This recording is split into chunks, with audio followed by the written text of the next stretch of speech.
Before I started taking my faith seriously, life externally looked not too different from how it does now.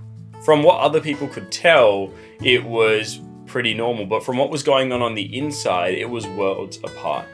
I was someone who, on surface level, was born into a Christian family and grew up at church and was involved in serving in different ways, but on the inside, I wasn't quite sure, am I following this because I was just born into it, or am I following this because I've chosen to? And it was in that late high school journey where I started to make a decision and go, you know what, if I'm going to claim this for myself, then it needs to be real for me. And I'm either in or I'm out. I cannot sit on the fence anymore. I cannot just be in the middle ground and living two different lives, really.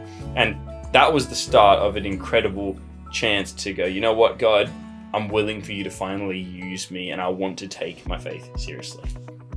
There have been countless ways that I've seen God work in my life, from, the early childhood years right through to today. And, it's this reoccurring story. But at a heart level, He's provided hope. He's provided this understanding that I am worthy and that I matter and that I am loved just as I am, regardless of, anything, regardless of my interests and my hobbies and what music I like and my skin color and if my hair is done today, regardless of any of that, knowing that my God loves me and accepts me and calls me His own, that was the piece that changed everything for me. I think one of the key pivotal moments in recent history, actually just a few years ago, was one of really solidifying, in a deeper sense, my trust in God and my faith in God.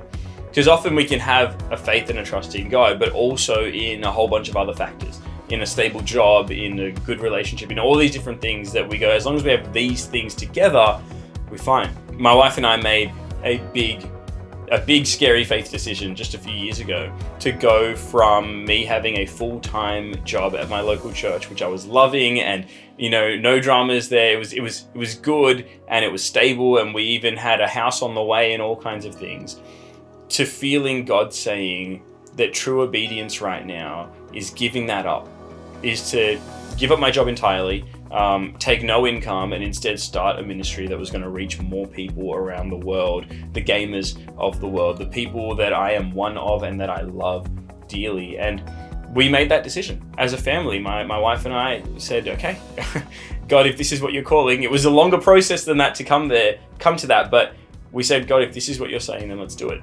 And we made that obedience journey, and it was amazing seeing the way that God would just continue to provide.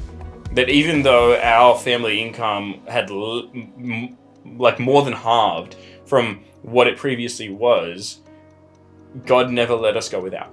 That He always provided, and always just at the right time. Right when we needed it most, on the same week that something would happen that would require a real, intervention, God would intervene. And this just kept on happening time and time again. And He just kept on showing us that He will sustain us and He will provide as long as we are being obedient and putting Him first. And we've been doing that. We've been on that journey. And honestly, God is just always there in that process and reminds us of that basically every day. My relationship with God means to me that I can actually be me, which is a big deal for someone who struggled with identity, for someone who struggled with depression and suicidal thoughts and all kinds of things, all really stemming from this idea of I'm not good enough, I'm not worthy, I'm not worth it.